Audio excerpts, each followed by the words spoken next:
Hello. So we're going to look at some solo training drills for the Dragon syllabus set. This is aimed at the kids syllabus particularly, but some of this crosses over into the adults. So I'm just going to pick a few off here.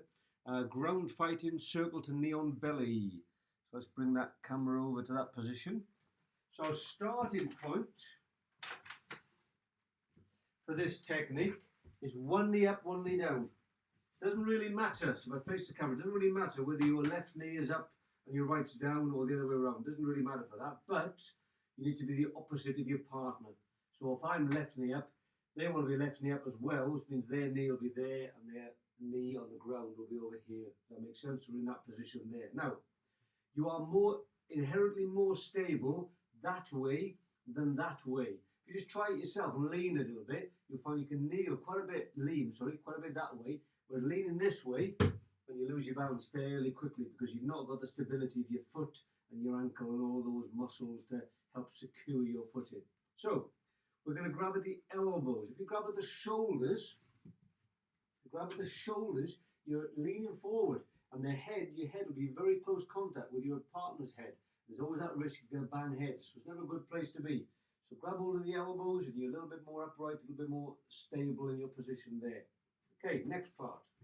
So if you're just working the technique and you're, a young child, 6-year-old, whatever, 8-year-old maybe, you're just working the basic technique, then it's 100% fine just to turn your opponent over.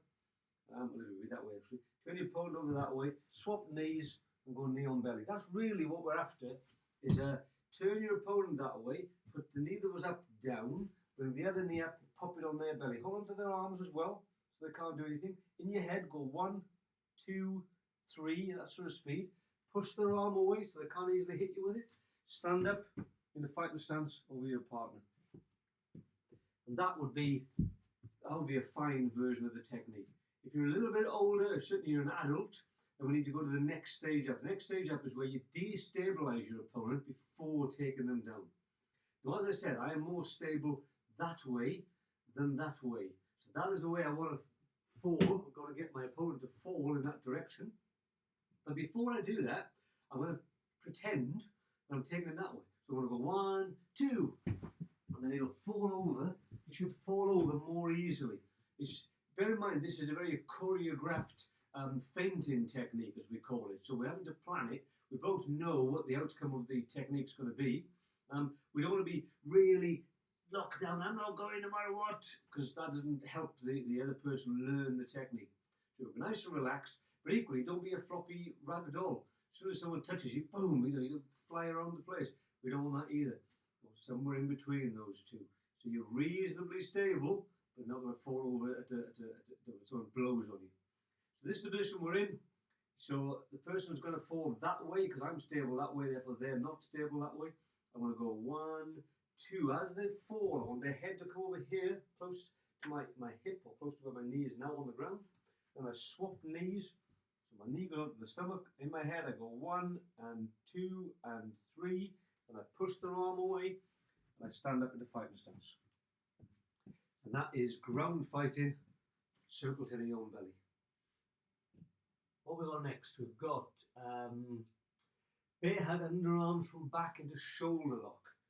This is very difficult to teach as a solo drill, but I'm going to take you through the process anyway.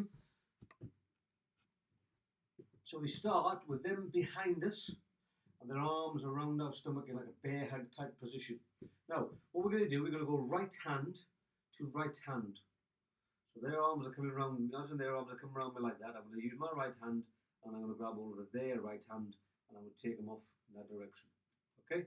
So, again, there's a small child, grab the hand, take it off, make a big step, so you're out. You want to be 4 feet in line at this point. So you step right out past your opponent, then make a big circle with the arm to activate the shoulder joint. Then you put your hand on their shoulders, you step back in again, put your foot on the ground, so their shoulder's now down here and their head is there, and your hand is up nice and high. So the position, also the final position, I'll show you on Clyde, is there. My hand's on their shoulder, my hand's on their wrist, and their head's down in that position. My left leg is forward. so my hip is under their armpit. That's my finish position of that technique. So when you work in the position, I'll do it from here. You're going to grab the hand, you're going to step all the way out, taking the hand off, make a big, big circle and step all the way back in again. So if you see my feet position here, I'm going around in a big, big circle. Let's just use this belt. Give you an indication of how I'm turning. So I start here, I step all the way around to here. Like I said, it's 4 feet are in line.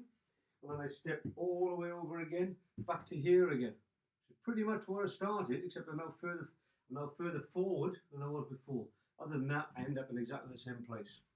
So the main thing people make mistakes with this is they don't grab the hand. If you grab the hand, then you'll get a natural movement of that and activating the wrist. If you grab the shoulder, sorry. If you grab the wrist, then you won't get that movement. And if you allow your hand to roll around their arm, you won't get it either. So grab the hand nice and tight.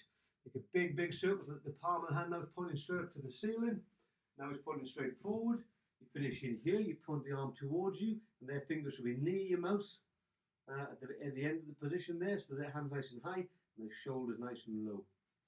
And that is bear hug, circle into, let me get the exact name right before I say it again. Bear hug, underarms from back into shoulder lock. Okay, we'll leave it there. Thanks very much.